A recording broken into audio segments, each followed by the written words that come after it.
Amados irmãos, bom dia, paz do Senhor Jesus. Nós vamos dar início a mais uma aula da nossa Escola Bíblica Dominical. Nós temos aqui conosco alguns irmãos que estão conosco aqui na igreja, e nós também vamos fazer essa transmissão para os irmãos que não podem vir até a casa do Senhor, para que possam acompanhar, a nossa lição. Convidar os irmãos a ficarem em pé, os irmãos que estão aqui conosco, para juntos nós fazermos a leitura da revista da Escola Dominical. Hoje nós estamos na lição número 8, que é 24 de maio de 2020, e o tema da nossa aula de hoje é apresentando ao Senhor os nossos questionamentos. O texto-alvo dessa lição está em Salmo número 73, verso 28. Vamos ler juntos? 1, 2, 3. Mas para mim, bom é aproximar-me de Deus. Pus a minha confiança no Senhor Deus para rastrear todas as tuas obras. Salmo 73, 28. A verdade aplicada da lição diz: como filhos de Deus, podemos apresentar a nosso Pai nossos temores e nossas angústias e incertezas. O objetivo da lição, irmão Jackson, primeiro, apresentar os conflitos existenciais de Asaf. Irmão Juliane, o segundo, ensinar como vencer o sentimento de inveja. irmã Rebeca, o terceiro. Explicar a importância de clamar em meio à angústia. Esses são os objetivos da nossa lição de hoje. Os textos de referência estão em Salmo 73, verso 1, o 77, 3, 4, 7, 11 e 16. Vamos ler juntos? Salmo 73, verso 1. 1, 2, 3. Verdadeiramente bom é Deus para com Israel, para com os limpos de coração. Lembrava-me de Deus e perturbei, queixava-me e o meu espírito desfalecia. Sustentaste os meus olhos vigilantes, estou tão perturbado que não posso falar. Rejeitará o Senhor para sempre e não tornará a ser favorável? Lembrar-me-ei, pois, das obras do Senhor, e certamente que me lembrarei das tuas maravilhas da antiguidade. As águas te viram, ó Deus, as águas te viram e tremeram, os abismos também se abalaram. Amém? Vamos fazer uma oração neste momento, pedir ao Senhor que esteja conosco, nos dando sabedoria e graça para entendermos a sua palavra e também a sua vontade. Feche seus olhos e oremos esta manhã. Pai amado, mais uma vez estamos diante da tua presença, Senhor. Lemos a tua palavra, estamos aqui dispostos a aprender sobre a tua palavra, Senhor. Pedimos a ajuda do teu Espírito Santo, que venha nos iluminar a mente e o coração, Pai. Dê-nos também graça para transmitir a tua vontade, a tua palavra nesta manhã. Alcança os que estão perto, também os que estão longe, Pai. Em nome de Jesus Cristo, amém e amém. Deus abençoe os irmãos que já estão chegando nesta manhã. Os irmãos que estão aí nos acompanhando, se puderem nos dar um retorno, como que está o áudio, se os irmãos estão ouvindo bem, se está compreensível, os irmãos puderem nos dar um retorno para a gente poder dar continuidade aqui. Amém? Pai do Senhor, irmã Cristiane, Deus abençoe a senhora, toda a sua família também que está conosco nessa manhã.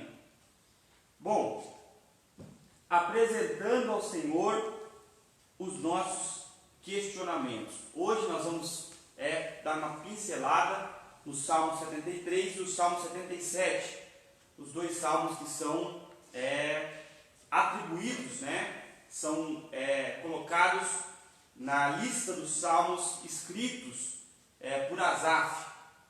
A história diz, a Bíblia confirma que Asaf foi um responsável pela parte do louvor no santuário, no templo, Asaf era responsável, era um ministro que servia no templo, na área do louvor, na área dos cânticos, E Asaf escreveu alguns salmos são atribuídos a Asaf. Dentre eles, o que mais nós conhecemos, o que mais é falado é o Salmo 73, mas também alguns outros salmos são atribuídos a Asaf e a sua família, entre eles também o Salmo 77, que é o que nós vamos pincelar hoje no tópico 3. Mas nós vamos iniciar falando do Salmo 73, que é um salmo bem característico, bem conhecido de Asaf. A introdução da nossa lição diz: os Salmos 73 e 77 muito contribuem para as nossas reflexões e orações em momentos difíceis durante a caminhada cristã. também nos revelam que a bondade e a misericórdia do Senhor sempre permanecem com os seus em todo o tempo. Uma pergunta para nós darmos início à aula de hoje: quem de nós nunca se sentiu frustrado? Olhou para alguém que não teme a Deus, olhou para um amigo de trabalho, olhou para uma pessoa que não tem nenhum temor de Deus e se comparou a ela e disse: poxa vida, essa pessoa é muito mais próspera do que eu, essa pessoa é muito mais abençoada do que eu, essa pessoa é muito mais feliz do que eu. Parece que eu vivo em constante conflito. Às vezes é conflito comigo mesmo, às vezes é conflito com a família, às vezes é conflito com o trabalho. Parece que a minha vida está em constante luta. E eu olho para algumas pessoas e parece que a gente não vê, ou parece que a gente vê que a vida dela é muito melhor que a nossa. Então nós temos essa falsa impressão. Mas todos nós, independentemente de quem seja, pelo menos uma vez na vida, já se comparou a essas pessoas. Principalmente quando nós estamos passando por alguma dificuldade. Nós olhamos para a vida de alguém e falamos: poxa vida, aquela pessoa não tem compromisso com Deus, ela não teme a Deus, ela não busca a Deus, ela não quer saber de Deus. E mesmo assim, parece que a vida dela é muito mais fácil do que a minha. Então, é isso que o Salmo 73 relata, registra, essa impressão, essa falsa impressão que às vezes nós temos, né, pela nossa falibilidade humana, nós temos essa falsa impressão. E Asaf, ele não é diferente. Ele, mesmo sendo um servo de Deus, um homem comprometido com a obra de Deus, com o reino de Deus, comprometido com o Deus da obra, né? Asaf era um crente fiel, um crente sincero, não era um crente meia boca, como a gente costuma dizer, né? Não, Asaf era um crente fiel, um crente que estava constantemente buscando a Deus. Você vai perceber isso quando você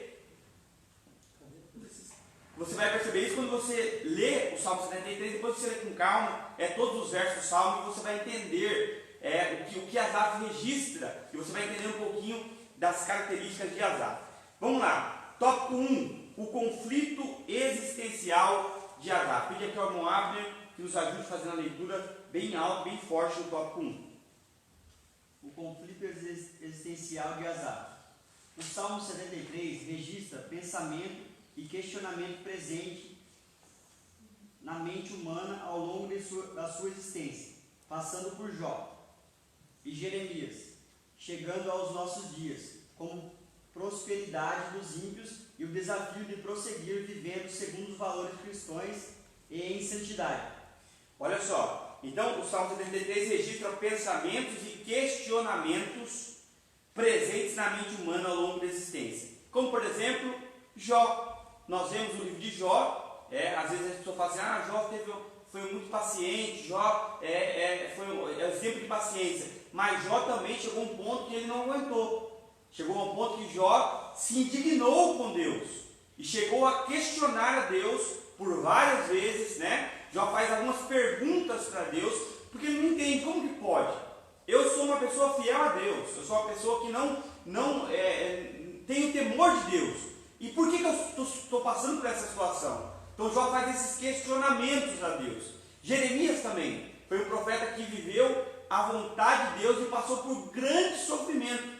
E por algumas vezes Jeremias também questiona a Deus. Jeremias é até chamado de um profeta chorão, porque Jeremias constantemente se derramava em lágrimas, tanto chorando pelo povo, quanto chorando também pela sua vida. Vendo o sofrimento que ele passava, ele se derramava diante de Deus em lágrimas. Então todos nós temos, irmãos, todos nós temos questionamentos. Não existe pessoas que estão isentas disso. Eu estava conversando com uma irmã aqui da nossa igreja há um tempo atrás, e essa irmã passou por uma dificuldade muito grande na sua vida. Ela já tem, eu acho que mais de 60 anos de fé, uns 50 anos de fé essa irmã tem. E ela passou por algumas dificuldades na vida. Entre elas foi a perda de um filho. Ela perdeu um filho.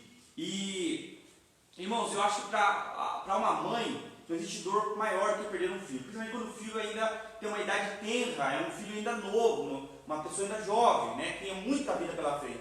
E essa irmã perdeu o seu filho. E consequentemente, os questionamentos vêm. por que, Senhor? Por que tinha que acontecer comigo? Quando morre alguém da nossa família, o que a gente fala? A primeira coisa, tanta gente ruim no mundo, logo essa pessoa que era tão boa. É esse questionamento que a gente faz. Por que Deus não levou ou não permitiu que morresse alguém que já não prestava, que não fazia nenhuma diferença para a sociedade? Mas não, porque a nossa mente não consegue compreender os planos de Deus. Então nós questionamos a Deus. Nós questionamos a Deus. Então essas pessoas, esses homens de Deus, Asaf, Jó, Jeremias e tantos outros, Elias, né, que fugiu, depois de ter conquistado uma grande vitória, fugiu e questionou a Deus e disse: Deus, eu prefiro morrer. Eu não sou melhor do que os meus pais, mas faça o Senhor tirar minha vida e resolver o problema. Por quê? Porque nós temos esses questionamentos. E vez ou outra, esses pensamentos rondam a nossa mente e querem tirar a nossa paz, a nossa convicção de que Deus sabe o que é melhor para nós. Vamos seguir? A bondade de Deus.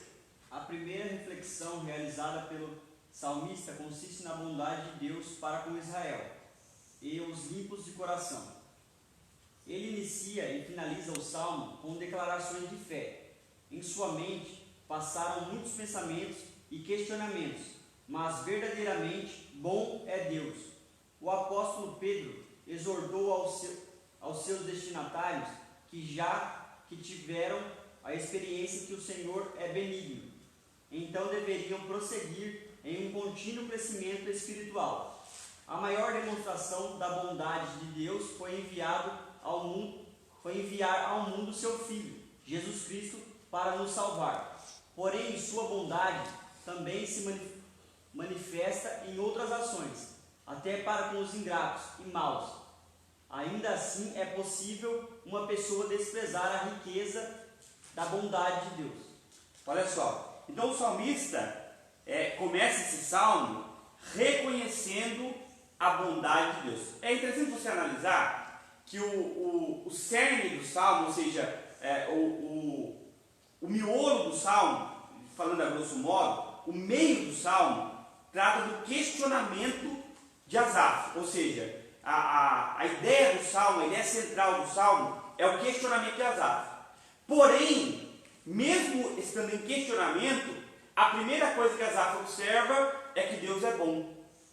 Ou seja, independente da sua situação, independente do que você está vivendo, nós precisamos reconhecer a primeira coisa, o ponto de partida, o ponto inicial de toda reflexão é: Deus é bom.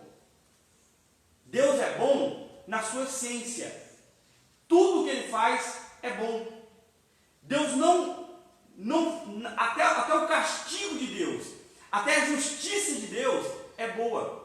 Embora quando nós estamos sendo castigados, a Bíblia diz assim que o castigo, num primeiro momento, parece amargo, parece difícil de aceitar, mas depois quando você passa pelo meio do castigo, você percebe que a correção foi boa para você.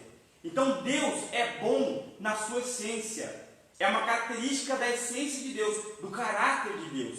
Deus é bom. Então o salmista começa o salmo, aqui na versão King James, o salmo começa dizendo assim, com toda certeza. É um pouco diferente da versão ARC, né? A versão King James diz assim, com toda certeza Deus é bom para Israel, ou seja, para todos quantos cultivam um coração sincero. Então o salmista começa reconhecendo que Deus é bom para Israel e para todos aqueles que cultivam, ou seja, aqueles que buscam ter um coração sincero, uma vida sincera diante de Deus. Aí ele segue: em sua mente passavam muitos pensamentos e questionamentos, mas verdadeiramente, independentemente de tudo, ele reconhecia que Deus é bom. Olha só, a maior demonstração da bondade de Deus foi enviar o seu Filho ao mundo, Jesus Cristo, para nos salvar. Porém, a bondade também se manifesta em outras ações, até para os ingratos e maus. Então, irmãos, às vezes a gente pensa, esse questionamento que Asaf fez, que nós fazemos: por que é que o justo sofre e às vezes o ímpio prospera? Não estou falando só da prosperidade financeira, material, econômica, física. Estou falando da prosperidade. É o que Asaf viu. Parece que o ímpio era mais feliz do que ele. Não só na sua vida financeira, material e econômica, mas parece que todas as áreas da sua vida o ímpio era mais feliz do que ele. Então, por que é que às vezes a gente faz esse questionamento e não entende? Porque a Bíblia fala assim que Deus ele é justo para os maus e para os bons. O mesmo sol que nasce para o justo, também nasce para o ímpio. A mesma chuva que rega a plantação do justo, rega a plantação do ímpio. Então Deus não faz distinção. Pela sua bondade, Deus não faz distinção.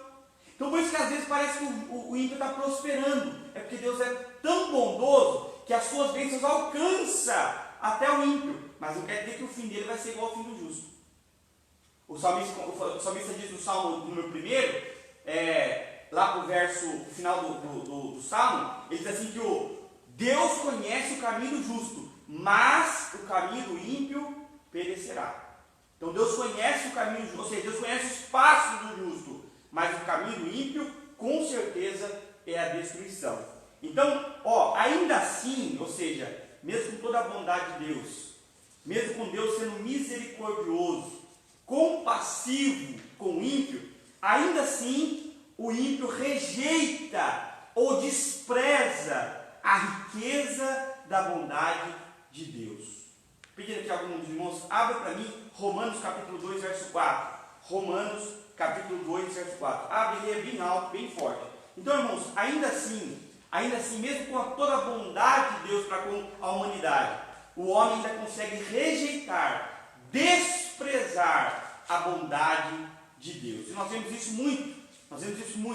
É muito mais fácil, às vezes, o ser humano se contrariar a vontade de Deus do que reconhecer a sua bondade e a sua fidelidade. Se alguém achou, pode ler bem forte. Romanos 2 e 4. Pode ler, Rebeca. Ou você acha que conseguiria distrair a atenção de Deus dos seus erros, apontando o dedo para o erro dos outros? Ou que, por ser um Deus tão bondoso, ele o deixaria livre de obrigações? Olha só, então a bondade de Deus, ela é desprezada, ela é rejeitada, mas quando o homem age dessa forma, quando o homem rejeita a bondade de Deus, ele sofre ou ele sofrerá, ao longo da sua vida, ou se não nessa vida, na eternidade, ele sofrerá a punição por ter rejeitado a bondade de Deus. Aqui na revista do professor tem um comentário que é de Strong. Ele diz assim, a bondade é o princípio eterno da natureza de Deus, que o leva, ou seja, que leva a Deus a comunicar a sua própria vida e bênção aos seus semelhantes, a ele no caráter moral. Bondade, portanto, é quase idêntica ao amor da complacência. A bondade é quase idêntica ao amor da complacência. Então essa é a explicação que Strong nos dá sobre esse tema. Vamos seguir? 1.2. Resistindo à tentação. Após refletir sobre a bondade de Deus, o salmista analisa sua conduta expressa. Quanto a mim, os meus pés quase se desviaram. Sua fé, por um momento, abalou-se. Quase cedeu aos encantos da tentação, esquecendo-se da bondade de Deus. É como se os devaneios do coração e da mente tivessem provocado um abalo na confiança do salmista e na certeza acerca da bondade de Deus. É necessário guardar os nossos corações e mente. Propostas são apresentadas todos os dias, com a única finalidade de desviar o ser humano do caminho do Senhor, induzi-lo ao pecado. Adão e Eva sucumbiram diante da tentação da serpente, mas Cristo resistiu à tentação promovida pelo diabo. Olha só, então, resistindo à tentação. Como eu já disse, todos nós estamos sujeitos a esses pensamentos, a esses questionamentos a Deus. Então, o salmista, Asaf, ele começa reconhecendo a bondade de Deus e em seguida ele já vai para analisando a sua vida. Ele diz aqui, quanto a mim, verso 2, quanto a mim, os meus pés quase tropeçaram, por pouco não escorreguei. Ou seja, é uma frase interessante esse verso. Ele traz uma configuração interessante, que é: Deus é bom e eu sou falho. Quanto a mim, ou seja, apesar de toda a bondade de Deus, quanto a mim, eu quase me desviei. quase que os meus pés tropeçaram. O que o salmista está dizendo? Se não fosse a misericórdia de Deus sobre a minha vida, eu não estaria de pé, porque eu quase caí. Então ele está refletindo sobre isso, sobre a sua falibilidade, sobre as suas fraquezas. Ele está reconhecendo isso. E aí é o que ele diz, a sua fé por um momento abalou-se, quase cedeu aos encantos da tentação, esquecendo-se da bondade de Deus. Então olha que interessante, quando o homem para de olhar para Jesus, para de olhar para o autor e consumador da fé, e olha para as suas condições, ou olha ao seu redor e tira os olhos do Senhor, ele sofre a tentação, ele se coloca na posição de ceder à tentação de comparar-se com o ímpio. Foi exatamente o que aconteceu com Asaf. Ele parou de olhar para a bondade de Deus, ele parou de reconhecer a bondade de Deus, olhou para si, olhou para os que estavam ao redor, os ímpios que estavam ao seu redor, e percebeu que às vezes não estava valendo a pena. Asaf chega a dizer isso. De nada tem adiantado eu me santificar, eu me purificar. O que tem adiantado então eu ser reto diante de Deus? Você vai ver lá no Salmo, no decorrer do Salmo, que ele diz assim, do que adianta a minha santificação? Do que adianta eu ser temente a Deus, eu servir a Deus, eu me afastar do mal, eu fazer o bem, se na verdade o ímpio também é bem sucedido, mais do que eu? Então é esse questionamento que ele faz. Por quê? Porque ele tirou o foco. Ele não estava resistindo à tentação. Ele quase caiu. Ele quase tropeçou. Por pouco Asaf não perde, aquela convicção, aquela certeza de que Deus é bom em sua essência. Então o risco que Asaf correu foi o risco que nós corremos, que todos nós corremos. Olha só, é necessário guardar os nossos corações e mente. Propostas são apresentadas todos os dias, com a única finalidade de nos desviar do caminho do Senhor e nos induzir ao pecado. Então tem um hino do Thales Roberto que diz assim: todo dia o pecado vem, me chama, todo dia as propostas vêm, me chamam, todo dia vêm as tentações. Então, irmãos, essa música, esse hino é uma realidade. Todos os dias essas propostas vêm na nossa mente. Às vezes não é uma pessoa que vem falar com você, às vezes vem na sua mente. Às vezes é algo que você ouve, ou algo que você observa, e aí já vem aquele pensamento na sua mente, querendo tirar o seu foco, querendo tirar o seu alvo, o seu olhar do alvo, que é Cristo. E se você começar a olhar a essas coisas, se você não resistir a essa tentação, você acaba se tornando uma presa fácil. Você acaba se tornando um alvo fácil do nosso adversário, que tem por interesse, por intenção, derrubar, fazer tropeçar aqueles que confiam em Deus. E assim como Adão e Eva sucumbiram diante da tentação da serpente, nós também podemos, se não vigiarmos, ceder à tentação. Mas Cristo resistiu à tentação promovida pelo diabo. Então Cristo é o nosso exemplo, Cristo é o nosso modelo, que nós devemos seguir. Cristo resistiu à tentação. Quando o diabo ofereceu a ele o pão, ofereceu a oportunidade de saciar a carne, disse assim: se o Senhor é filho de Deus mesmo, transforma essa pedra em pão, você vai matar a sua fome. E Jesus disse: nem só de pão viverá o homem. Depois o diabo levou Jesus até o pináculo do templo e disse a ele assim: lança-te daqui para baixo, porque na palavra diz que a teus anjos dará ordem ao teu respeito. Mas Jesus rebateu de novo: não tentarás ao Senhor teu Deus, disse Jesus ao diabo. E a terceira tentação foi quando o diabo levou Jesus a um monte muito alto e mostrou todo o reino da terra, todos os reinos da terra. Ele disse assim: tudo isso eu vou te dar, se você prostrado me adorar. E Jesus, mais uma vez, cheio do Espírito Santo, ele rebate a tentativa do diabo. Diz assim: somente ao Senhor teu Deus adorarás. Jesus ainda diz que que Deus era o Deus do diabo. Tem um escritor, não lembro o nome agora, que diz assim, que até o diabo é o diabo de Deus. Ou seja, até ele precisa ser precisa respeitar o poder de Deus, a soberania de Deus. Até o diabo é o diabo de Deus.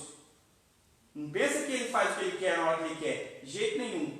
Então, ao Senhor teu Deus, Jesus disse ao diabo, adorarás, e só a Ele servirás. Olha que coisa interessante. Então nós precisamos resistir à tentação.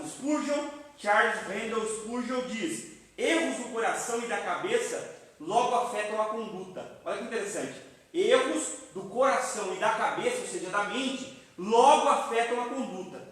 A estreita ligação entre o coração e os pés. Asaf mal podia ficar em pé. A sua probidade se esvaía. Os joelhos se dobravam como um muro que caía. Quando os homens duvidam da justiça de Deus, a própria integridade deles começa a vacilar. Então olha só como que a dúvida, né? Quando nós deixamos nosso coração ser inundado pela dúvida, logo nós paramos de confiar e logo isso reflete nas nossas atitudes, na nossa conduta, né? O Charles Spurgeon diz assim que existe uma estreita ligação entre o coração e os pés, ou seja, tudo que nós pensamos, né, está no nosso âmago da nossa alma, logo vira ação, logo vira reação, vira atitude. E aí nas atitudes nós percebemos que estamos às vezes longe da vontade de Deus. Vamos lá? O 1.3, a inveja. O salmista declara que foi tomado por inveja ao ver a prosperidade dos ímpios.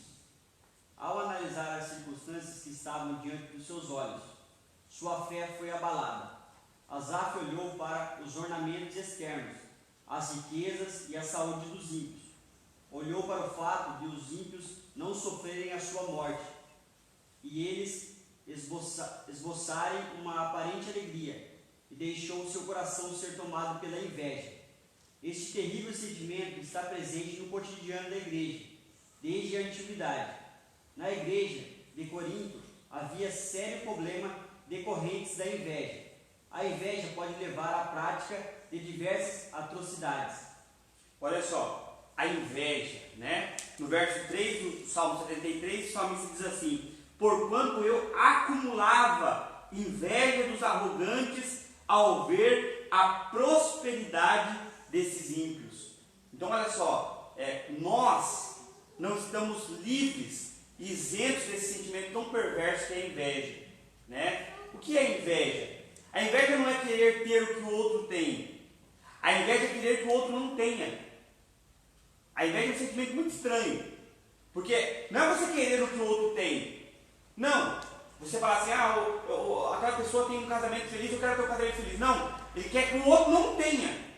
É um sentimento tão maligno, tão perverso, que você quer que a outra pessoa não seja mais feliz do que você.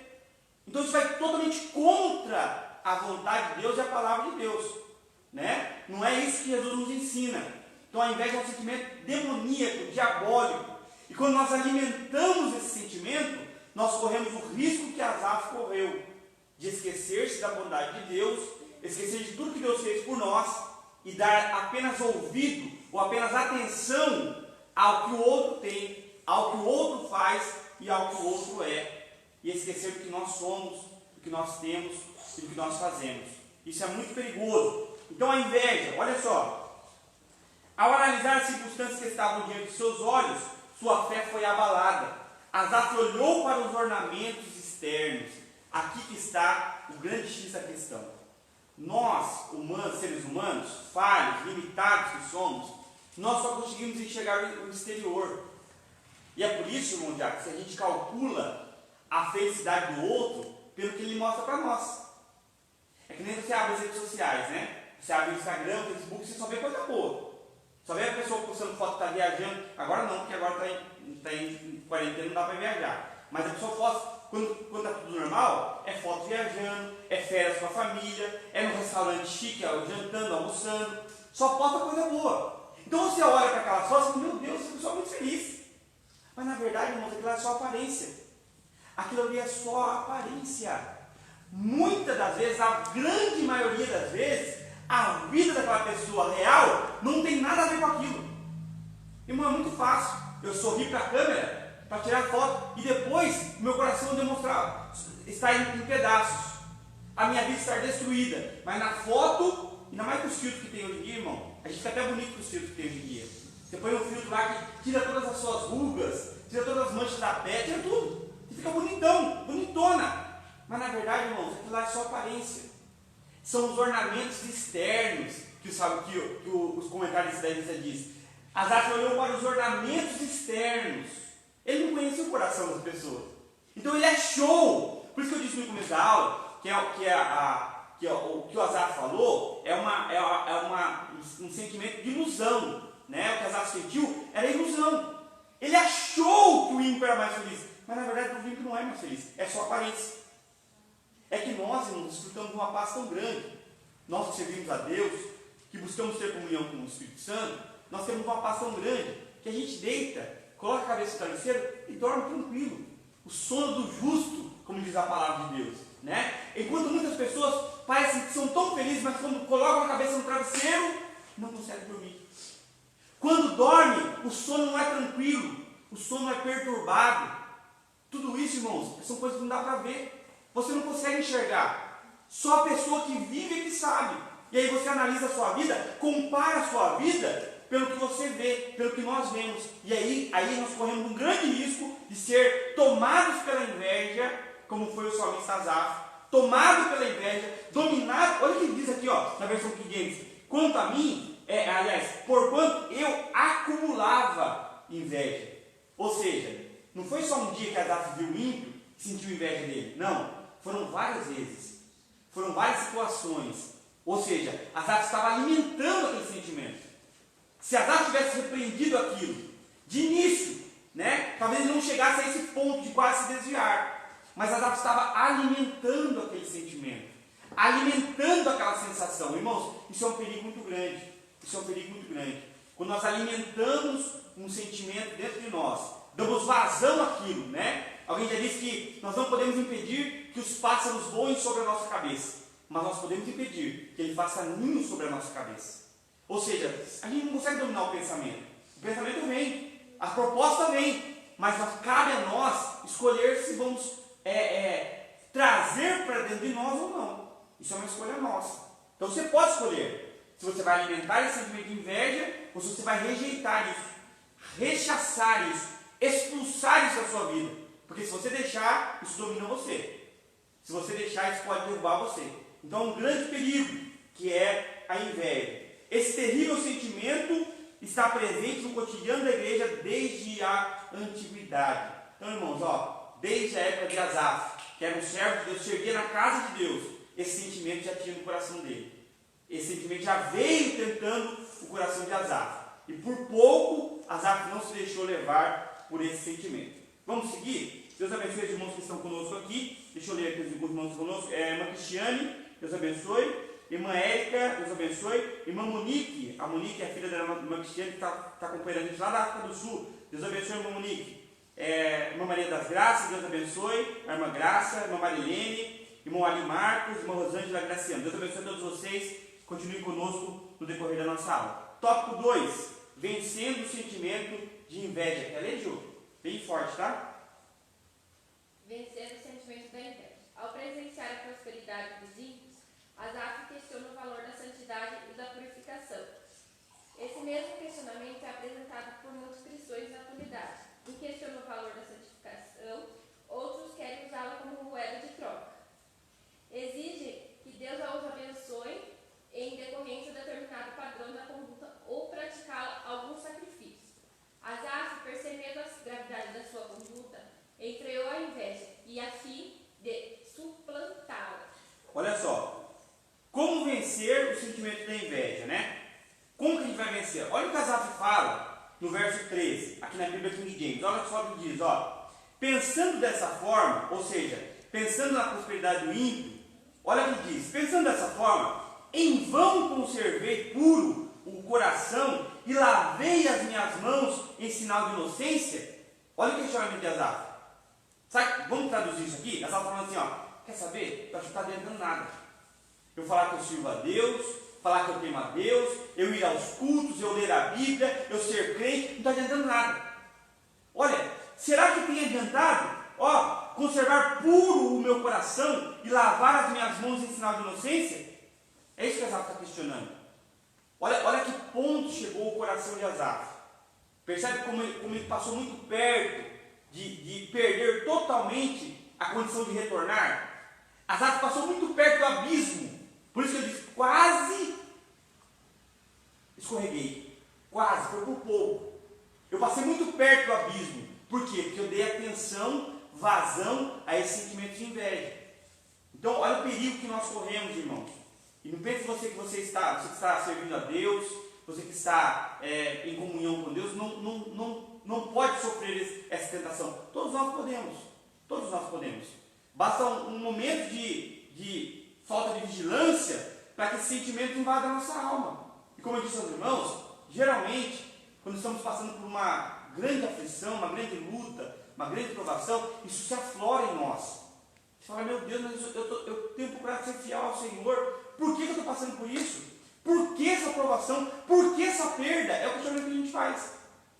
Você fala, olha para o outro e fala, o outro não é fiel. O outro não vem da igreja, não faz nada. Por que eu não passo por isso? Então, olha, o sentimento de inveja invade o coração e isso é um perigo muito grande. Olha só o que diz aqui, ó. Algumas pessoas exigem que Deus os abençoe em decorrência de determinado padrão de conduta ou prática de sacrifícios. Olha que interessante isso. Tem pessoas que acham que só porque ele faz alguma coisa, ele merece ser abençoado. Não, mas ele não faz, eu faço. A comparação dele, irmão Jacques, é porque ele dizima na igreja, ele oferta na igreja, ele trabalha na igreja, ele ajuda o pobre, ele ajuda o necessitado, então ele merece. Irmãos, no Evangelho não é nada por merecimento. No Evangelho não tem nada por merecimento. Sabe o que você merece? A morte. Sabe o que eu mereço? A morte. Nós só merecíamos a morte. Tudo que vem no bojo do Evangelho, além da salvação, é graça. É graça.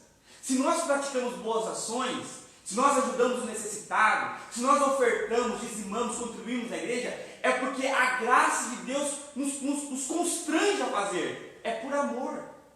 E se nós fazemos boas obras, é porque fomos salvos. E não fazemos boas obras para ser salvos, ou para alcançar um benefício. Não, porque eu fui fiel a Deus, então eu fiz esse sacrifício, então Deus vai me abençoar. Não. A bênção de Deus é pela graça. Tudo que vem de Deus é por graça. Nós não merecemos nada. Hernandes Lopes diz assim, ó, não é por causa dos meus méritos, mas é apesar dos meus deméritos. Nós não merecemos nada, irmãos. Então não adianta você querer fazer sacrifício, e geralmente pessoas que fazem muito sacrifício, né, que tudo que fazem para ela é um sacrifício para Deus. Aí ela compara com o outro.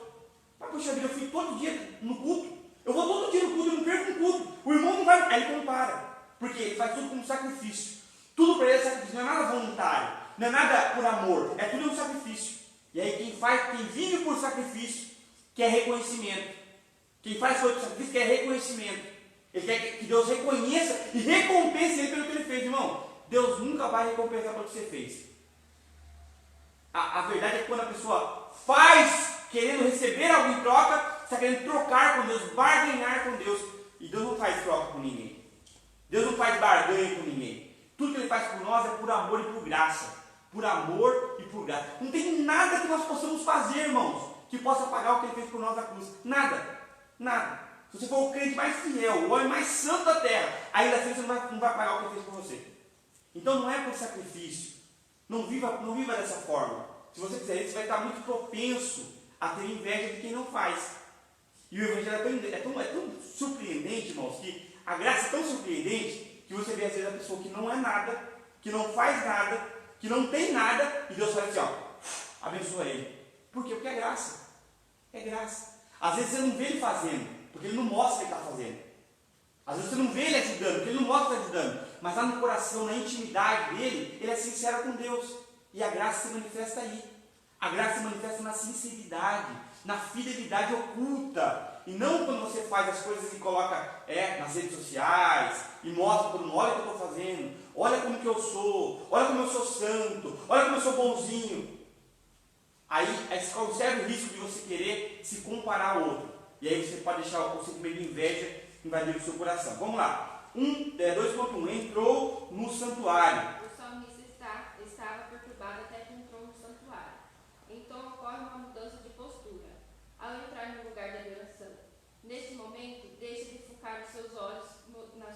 supostas prosperidades dos ímpios e foca seus olhos em Deus. As observações anteriores do salmista lembram a postura do que esperavam em Deus. Somente benefícios materiais, riquezas e favores deste mundo, como resultado de procurar agradar. Após entrar no santuário, perceba que o relacionamento com Deus vai muito além. Aprendemos aqui que Deus não deve ser tratado como um objeto, amuleto ou serviçal, mas sim como aquele que deve ser adorado. Deus não está a serviço do homem. Deus é Deus, Ele é eu sou. Então, como vencer o sentimento de inveja? A primeira coisa que Asaf fez, entrou no santuário. Para Asaf, o santuário era um lugar de adoração. Para Asaf, a igreja, o templo onde ele adorava, era um lugar onde ele se comunicava com Deus. Era um lugar onde ele sentia a presença de Deus. Então Asaf, quando ele entrou no santuário, olha o que diz aqui, verso 16. Todavia, quando busquei compreender tudo isso, reconheci que estava diante de uma tarefa muito acima das minhas forças, até que entrei na casa de Deus, ou seja, no santuário, e então compreendi o destino dos ímpios. Então, como que Asaf venceu o sentimento de inveja? Quando ele se voltou para Deus, quando ele se lembrou de Deus. Quando Asaf chega no santuário, quando Asaf entra no santuário, e santuário para nós não é só o templo, não é só a igreja hoje. Não, hoje o santuário é onde você consegue se comunicar com Deus. Você pode estar na sua casa, no seu carro, no seu trabalho. Se você se ligar com Deus, fechar os olhos, ou ligar o pensamento espiritualmente a Deus, pronto, você está no santuário. Você está no lugar de adoração. A adoração é livre para aqueles que creem em Jesus Cristo. É livre em qualquer lugar, em qualquer momento. Então, Asaf se voltou para Deus. Quando ele entrou no santuário, quando ele pôs os pés no lugar de adoração, ele falou, opa, espera aí, eu estou pensando errado, eu estou fazendo errado. Aí ele entendeu o destino dos ímpios. Olha só, então ocorre a mudança de postura ao entrar no lugar de adoração. Neste momento, deixa de focar os seus olhos nas supostas prosperidades dos ímpios e foca os olhos em Deus. Então, pastor, como que a gente faz para vencer o sentimento de inveja? Busque mais a Deus. Volte-se mais para Deus. Procure apresentar-se mais diante de Deus. Como eu faço isso? Buscando ter comunhão com Ele. Leitura da palavra, oração diária, meditação diária, louvores que alimentem a sua alma, que te comuniquem com o Criador. Tudo isso faz você se voltar para Deus. Se voltar para Deus.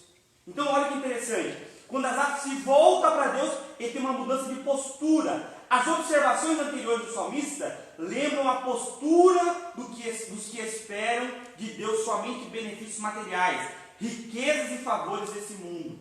Então prestou atenção, quando Asaf olha para o ímpio, ele vê tudo que o ímpio tem, tudo que o ímpio conquistou, parece que ele foca nas coisas materiais da terra. Né? O ímpio tem casa, tem carro, tem um bom emprego, tem uma família que parece ser uma família abençoada, tem filhos sadios. Como que pode? Né? Olha que coisa maravilhosa. Então ele foca os olhos nas coisas materiais. Quando na verdade, irmãos, as nossas maiores riquezas não são materiais. As nossas maiores bens não são coisas materiais. O nosso maior bem, irmãos, é a nossa comunhão com Deus. É a nossa salvação em Cristo. É a nossa família unida em harmonia. É a nossa casa servindo ao Senhor com alegria. Isso é o maior bem que o homem pode ter. É o maior bem que o homem pode ter. O sábio já disse assim, que muito mais vale comer pão seco em uma casa onde há harmonia do que ter banquete em uma casa onde há intermináveis discussões e contendas. Tem pessoas que têm mansões, irmão Jacques, mansões, fartura, não falta nada. Tudo que eles querem tem. A melhor comida, a melhor vestimenta, o maior conforto, porém não tem paz. A família não tem harmonia, a família não tem amor entre si, não tem. Então a maior riqueza não está nos bens, irmãos. A maior riqueza está naquilo que Deus nos concede. É o interior, é o interno, são as maiores bênçãos que Deus nos dá. Olha só, após entrar no santuário, Asaf percebe que o relacionamento com Deus vai muito além do do que as coisas materiais. Ó, aprendemos aqui que Deus não deve ser tratado como objeto. É o que eu falei, Deus não pode ser tratado como moeda de troca, como barganha. Eu vou fazer um sacrifício para Deus fazer para mim aqui. Eu vou fazer um negócio para Deus abençoar aqui. Não, irmão, Deus não trabalha assim. Com Deus não funciona assim. Com Deus não é a base da troca. Ó, Deus não pode ser tratado como objeto ou um amuleto ou um serviçal, mas sim como aquele que deve ser adorado por aquilo que Ele é. Não está a serviço do homem. Deus não está ao nosso serviço. Deus não é obrigado a fazer nada por nós. Ele já fez por nós muito mais do que nós merecíamos. Ele não é obrigado a fazer nada por nós. E tem crente, irmão, que ainda não tirou essa mentalidade. Ele acha que porque ele é crente, Deus é obrigado a fazer. Não, mas eu sou fiel. Irmão, Deus não é obrigado a fazer. Ele faz por amor. Ele faz por graça.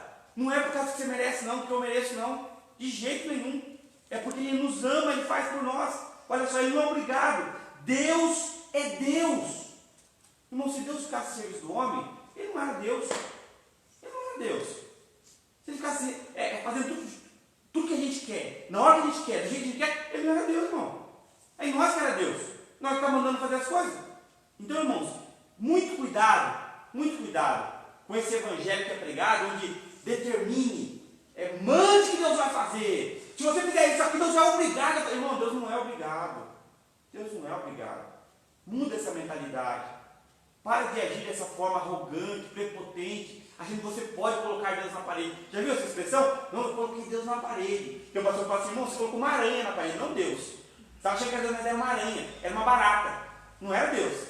Deus vai colocar, não, Deus é o Criador do universo, é o sustentador. Deus, como é que você vai colocar Deus na parede, irmão?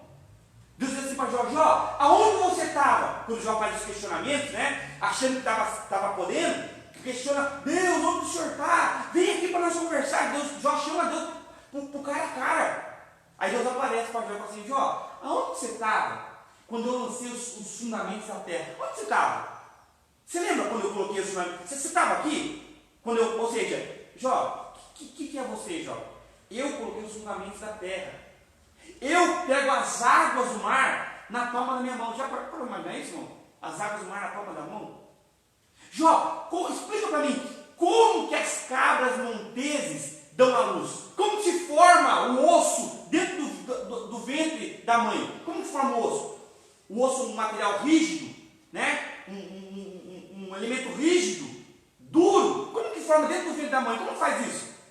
É porque a Bíblia diz que Deus tece, é como um tecelão, fio a fio das células, para formar o osso humano dentro do ventre da mãe. Então, irmão, como que vai colocar Deus na parede, irmão?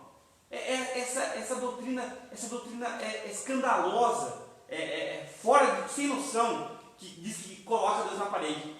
Coloca não. Então, muito mais vai você reconhecer a bondade de Deus, você entrar no santuário de forma humilde, de forma sincera. A Bíblia diz assim, que um coração quebrantado e sincero, Deus não despreza.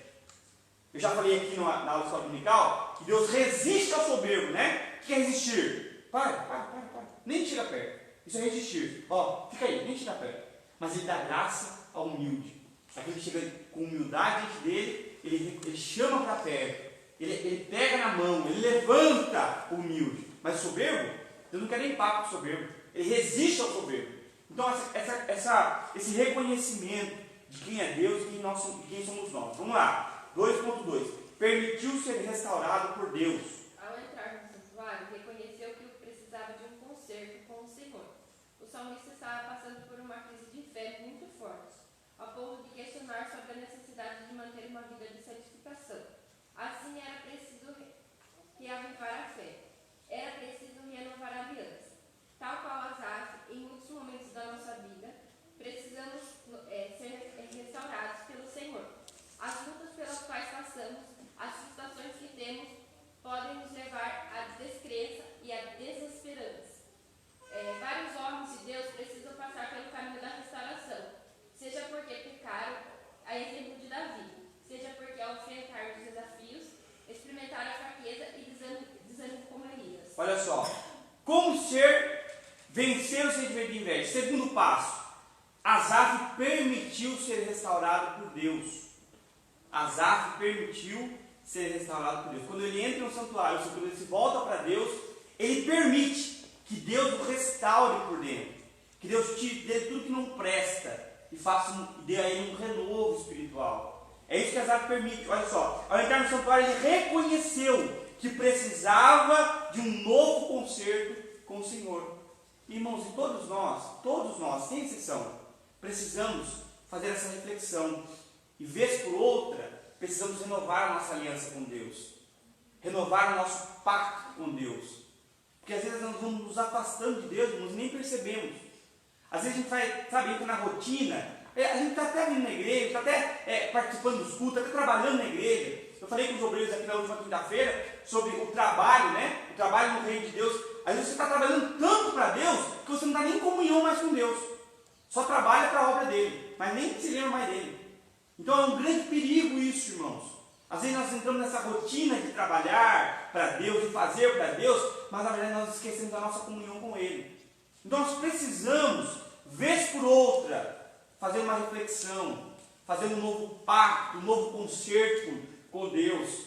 Se alguma coisa está sendo embutida no nosso relacionamento, está atrapalhando a nossa comunhão com Deus, precisamos tirar, limpar o nosso coração. Às vezes um sentimento de inveja, um sentimento de amargura, alguém te fez um mal e você está nutrindo aí no seu coração um sentimento de amargura, isso tem corroído a sua alma, e você sente tanta tristeza por isso. É hora de você ser restaurado por Deus. Você precisa ser restaurado. Eu preciso de restauração diariamente de Deus. Nós precisamos ser restaurados. Nós precisamos permitir ser restaurados por Deus. Olha só, era preciso renovar a aliança. Asaf precisava. Tal qual Asaf, em muitos momentos da nossa vida, nós também precisamos ser restaurados pelo Senhor. As lutas pelas quais passamos, as frustrações que temos, podem nos levar à descrença e à desesperança.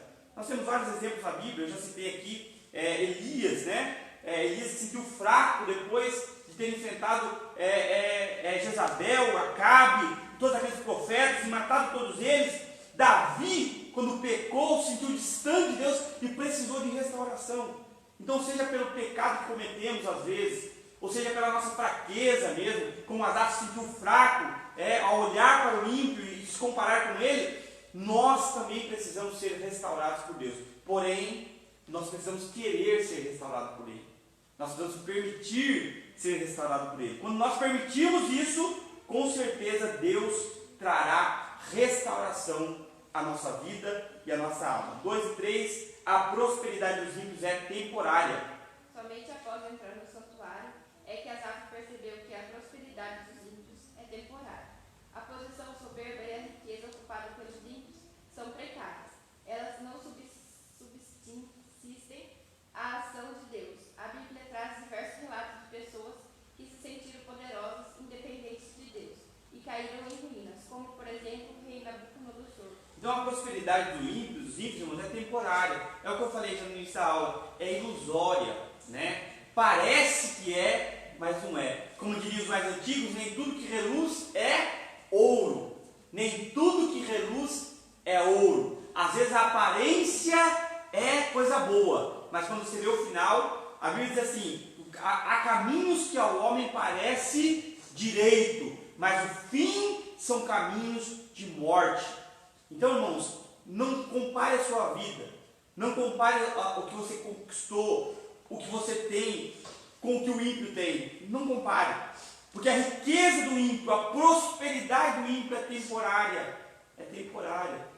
Quantas vezes a gente não vê, irmãos, pessoas que de repente, de uma hora para outra, dão um boom na vida, assim, ó, a pessoa sobe, fica rica, fica famosa, conquista tanta coisa material, você fala, meu Deus, que coisa, olha que coisa, mas de repente não cai tudo por terra, de repente perde tudo, de repente se arrebenta inteiro. Por quê? Porque a riqueza, a prosperidade dos ímpios é temporária, Aí você olha e fala, nossa, olha como aquele ímpio tem um casamento feliz, olha como aquele ímpio tem filhos abençoados, mas você não sabe como que é lá dentro de casa. Às vezes é temporário, às vezes é só passageiro, aquela sensação, né? É só passageira. Olha só, a soberba e as riquezas ocupadas pelos ímpios são precárias, elas não subsistem à ação de Deus. Elas não subsistem a ação de Deus. Então, não se esqueça disso. A prosperidade do ímpio, ela é passageira, ela é temporária. Por isso, não compare a sua vida, por mais humilde que seja, por mais simples que seja a sua vida, não compare a sua vida com a de um ímpio. Você não sabe o valor que você tem espiritual que ele não tem. Você não sabe a paz interior que você tem que ele não tem. Ah, mas eu não tenho tudo que eu quero, mas eu não tenho tudo que eu almejo. Você tem mais do que você precisa. Nós temos mais do que merecíamos.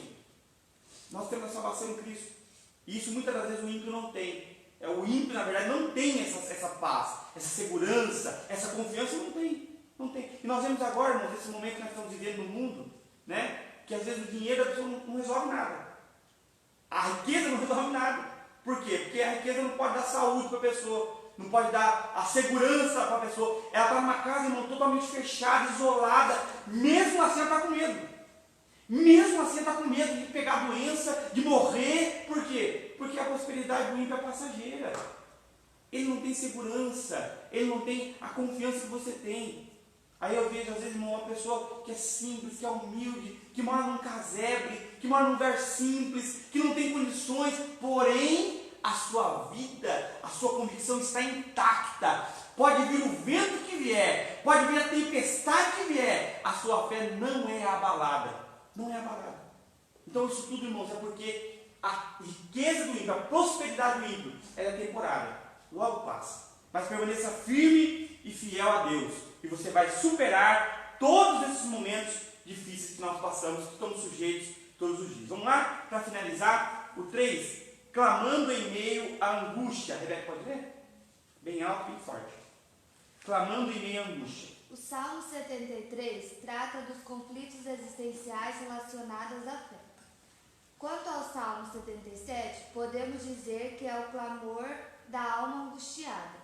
Certamente preferimos falar das alegrias, das festas e das realizações a alertar sobre a temporalidade delas.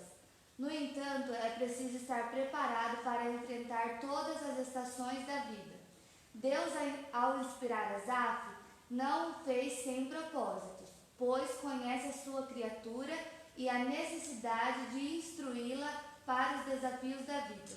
Pode continuar, o grito do aflito. O início do Salmo 77 é marcado por um grito de aflição. Asaf relata o seu estado de angústia e a ação de buscar ao Senhor. A aflição era tamanha que o salmista se recusa a ser consolado.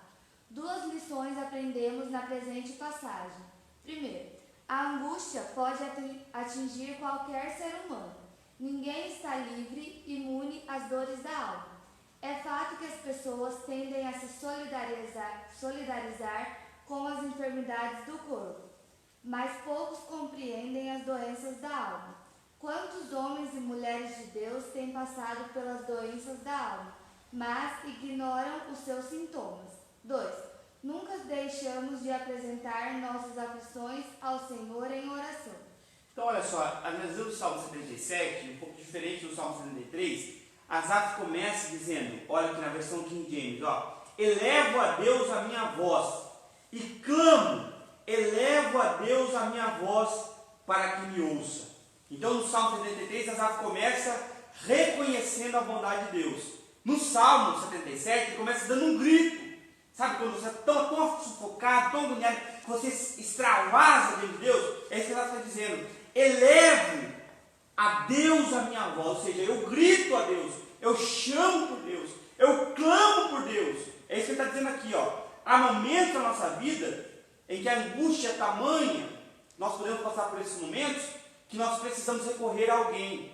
E somente aqueles que têm comunhão com Deus conseguem ter essa força na hora da angústia de clamar. Olha só, a angústia pode atingir qualquer ser humano, independente de quem seja. Ninguém está livre, imune às dores da alma. Às vezes as pessoas se solidarizam, né? Elas se reconhecem que a pessoa que está enferma fisicamente. A pessoa fala assim, eu tenho uma doença física, é o câncer, é uma doença grave, é uma doença degenerativa e tudo mais. Porém, existem doenças da alma.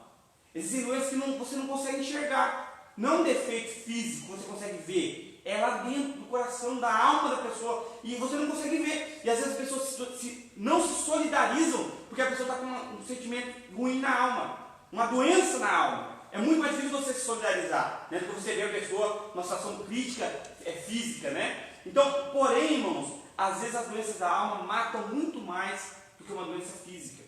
Às vezes a pessoa está viva fisicamente, mas na verdade por dentro ela está morta. Ela já morreu por dentro. Tamanha angústia que a pessoa vive. Então, todos nós estamos sujeitos a isso. Muitas pessoas que tentam espiritualizar tudo, né? Tem pessoas que querem espiritualizar tudo. E ele não reconhece os sintomas das doenças da alma. E aí não trata as doenças da alma. E aí não se deixa tratar das doenças da alma. Seja clinicamente, seja ser tratado por Deus também. Né? Porque existem doenças, irmãos, que precisam de tratamento clínico. Precisa de uma ajuda profissional. As doenças da alma precisam de ajuda. E tem coisas que é Deus que vai fazer. Tem coisas que você confiar em Deus, Deus vai libertar, Deus vai curar, Deus vai tirar. E tem coisas que precisa de ajuda profissional. Então as doenças da alma, a angústia, irmãos. O que é angústia? Angústia é um sentimento de aperto, né? Angústia é um sentimento que você não consegue explicar. Muitas das vezes, a maior parte das vezes que nós sentimos angústia é quando nós precisamos tomar decisão. A maior parte das vezes que nós sentimos angústia é quando nós precisamos decidir alguma coisa. A decisão nos angustia. Já percebeu?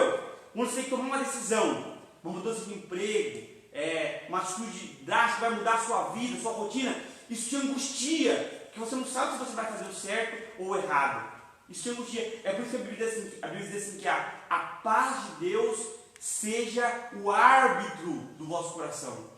Ou seja, se você sentir paz no coração, o Espírito se colocar paz no seu coração, aí você toma a decisão. Nunca tome a decisão com o coração angustiado, aquele turbilhão de pensamentos, de sensações. Nunca tome a decisão assim. A paz de Deus tem que ser o juiz, o árbitro do seu coração. Se você está em paz, aí você está apto a decidir. Eu sempre faço isso, irmãos. É uma coisa minha, não é uma regra, mas é uma coisa que eu faço. Sempre quando eu tenho que tomar decisão, se eu não sentir paz em tomar decisão, eu não tomo. Eu não tomo. Eu só tomo decisão quando eu sinto paz. E quando nós fazemos isso, nós erramos muito menos. Erramos muito menos. Porque quando tomamos decisão na precipitação, no calor do momento, naquela hora, a angústia começa a dominar e a gente toma a decisão. E muitas vezes a gente erra. Toma a decisão errada. Então, muito cuidado com isso. E o segundo ponto é, nunca deixemos de apresentar a Deus nossas aflições em oração. Nós precisamos, irmãos, apresentar a Deus, expressar a nossa aflição. Você está com medo? Fala para Deus, Deus, eu estou com medo. Sem tomar uma decisão, você está angustiado, Deus, eu estou angustiado. Expresse o seu sentimento. Só de você falar, de você expressar, você já sente o alívio. E você não está falando para qualquer pessoa, você está falando para Deus. É alguém que pode resolver seu problema. Às vezes a gente conta, irmão, para o amigo, para o parente, para o vizinho, e não conta para Deus. Não, mas Deus já sabe, mas Deus quer ouvir você falar. Somente você sabia que Deus sabia o que estava passando, somente você tinha certeza disso. Mas ele expressou, ele colocou em palavras o seu sentimento, né? A minha angústia, o meu sofrimento, ele expressou. E isso, irmãos, é uma terapia, quando você expressa o seu sentimento. Então nós precisamos apresentar a Deus as nossas aflições em oração. Em vez de ficar falando, colocando no Facebook, se você está aflito, fala para Deus. Ao invés de ficar mandando mensagem, buscando ajuda em pessoas que nem têm comunhão com Deus, fala para Deus. Entra no teu quarto, diz assim, ó, entra no teu quarto, fecha a tua porta e fala ao Pai em secreto. E o Pai que te vê em secreto te recompensará publicamente. Eu estava falando com meu pai ontem à noite, por telefone, e ele ficou sabendo de uma situação que eu estava passando, e disse, nossa, eu não sabia que você estava passando por essa situação tão difícil. Eu falei assim, por que eu não fico falando para os outros a minha situação difícil? Eu falo para Deus, porque eu sei que os outros já têm os problemas deles. Né? Você tem seu problema, eu tenho meu problema, todo mundo tem problema. Então, adianta eu ficar falando para o outro que não vai resolver o problema? Eu falo para quem resolve o problema, eu falo para Deus. E Deus responde, e Deus nos tira da angústia. A Bíblia diz assim que muitas, não são poucas, muitas são as aflições do justo. Mas o versículo não acaba aí. O versículo acaba dizendo assim, ó, mas o Senhor o livra de todas. Prestou atenção? Eu gosto do muitas e do todas.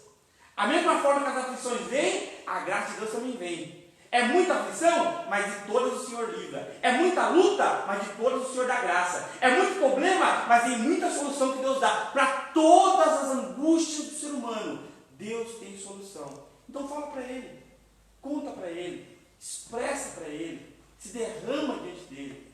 Eu já falei isso aqui várias vezes, irmãos. Tem momentos na nossa vida que nós não conseguimos nem falar. A angústia é tanta, a aflição é tanta, a luta é tanta, que você só consegue chorar. Só consegue mexer a boca. Lembra de Ana?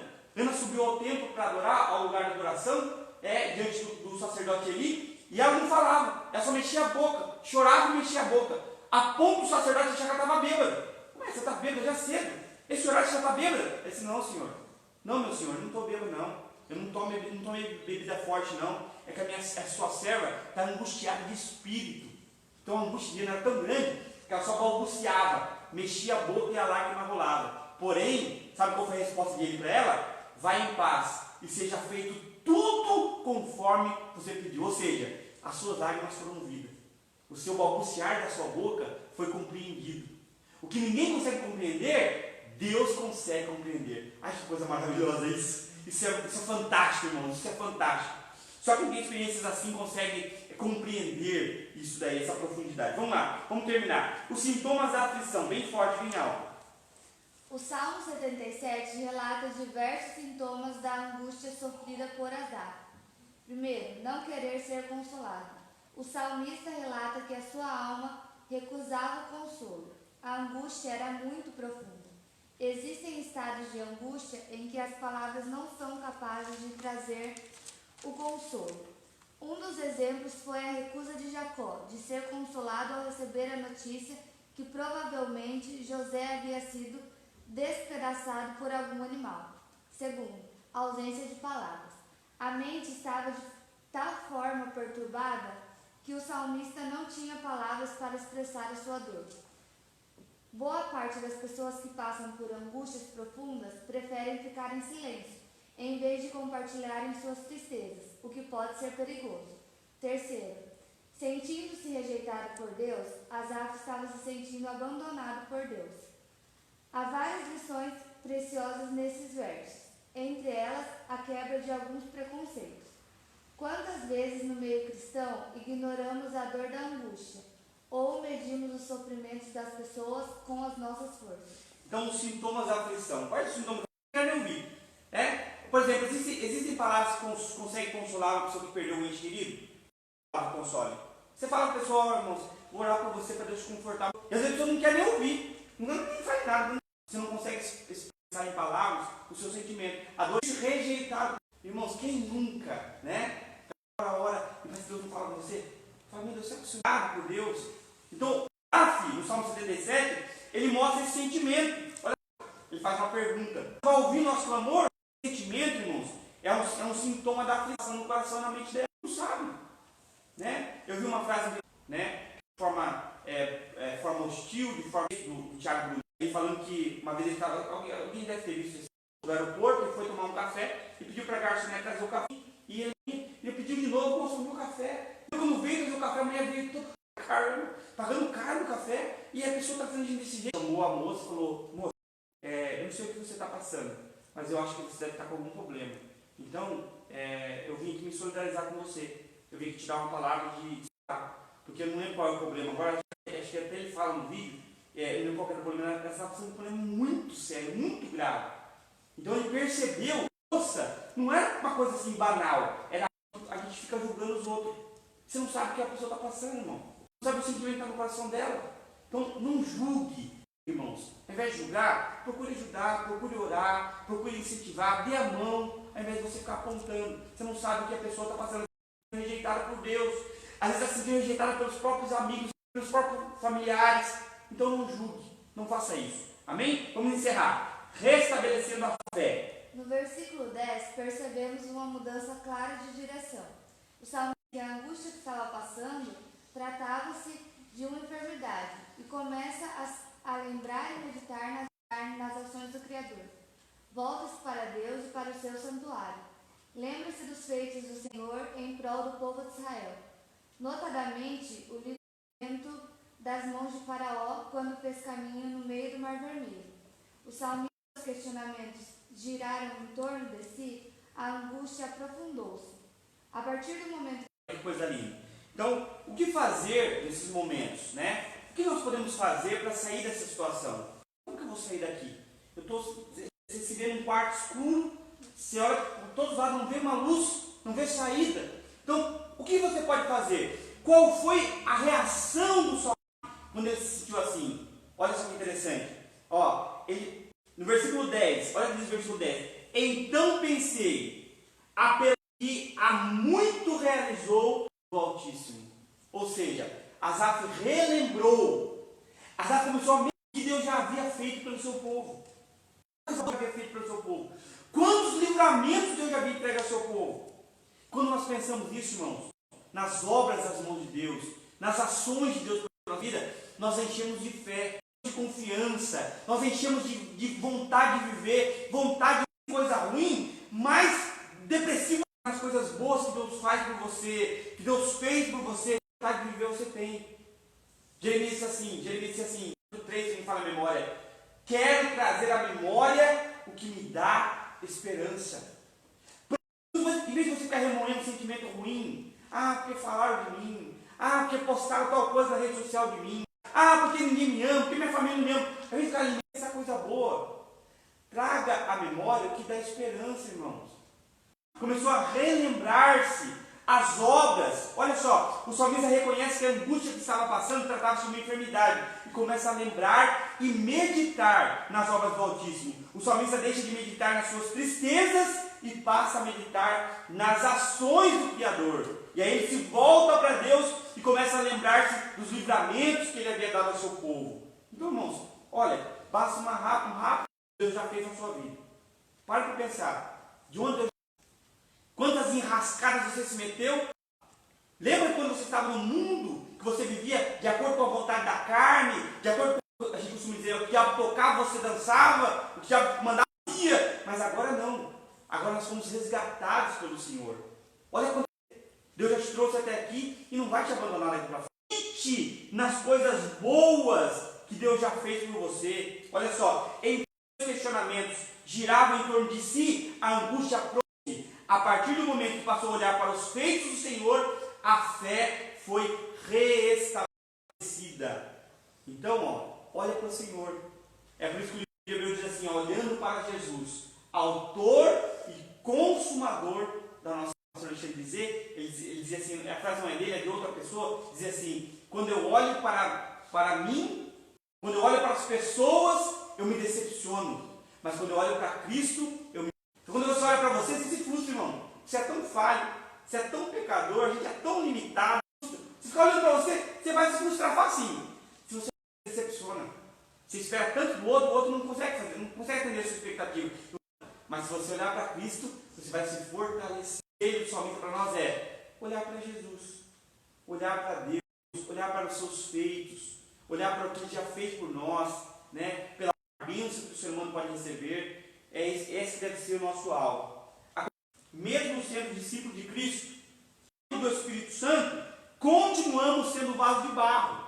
Não é porque você é crente há 30 anos, há 20 anos, há 100 anos, há 10 anos, não interessa, irmão, você é vaso de barro. Todos somos vasos de barro, né? Olha só, somos totalmente dependentes da graça do Senhor em enfrentamento de tantas situações que parecem nos sufocar. Mas em Cristo podemos triunfar sempre. Então guarde isso no seu coração, irmãos.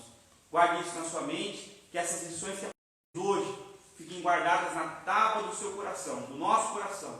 Possamos colocar em prática todas essas lições que o salmista nos deu, tanto no Salmo 73 quanto no Salmo 7, onde ele revela, né, tanto as suas fraquezas quanto também as suas. Mais uma vez agradecer aqui aos irmãos que estiveram conosco, irmã Cristiane, irmã Monique, irmã Érica Mendonça, minha irmã Marilene Bozan, irmã Graça, irmão Ari, Rosângela, Deus abençoe a todos vocês, Deus abençoe a sua casa, a sua família, que Deus continue dando um dia abençoado. Logo mais à noite estaremos aqui com um culto com a família, culto pelo Facebook, você pode acompanhar, se você não puder vir ao tempo, você poderá acompanhar a nossa transmissão ao vivo, também nessa em pé, irmãos, nós vamos agradecer a Deus, Deus abençoe os irmãos na aula presencial, Deus recompense a vida de cada um de vocês, amém? Oremos. Pai amado, mais uma vez nós queremos te agradecer, Senhor Jesus, na tua casa, Senhor, na tua presença, aprendendo a tua palavra, mergulhando, Senhor, no ensinamento da tua palavra. Deus, ajude-nos a colocar, a guardar isso no nosso coração e a viver a tua palavra. Não apenas ser também praticantes da tua palavra, para que possamos granjear frutos, ó Pai, em nossa vida. Deus, guarda cada irmão, cada irmã presencialmente, quanto também os que acompanharam a nossa transmissão nessa manhã, com cada um de nós, nos dê um dia abençoado, em nome de Jesus, amém e amém. Levante a sua mão, que a graça do Senhor Jesus, o grande e glorioso amor de Deus nosso Pai, a comunhão e as doces consolações do nosso amigo eterno Espírito Santo, fiquem conosco para sempre, permaneçam conosco para sempre, digamos todos juntos, amém. Deus abençoe.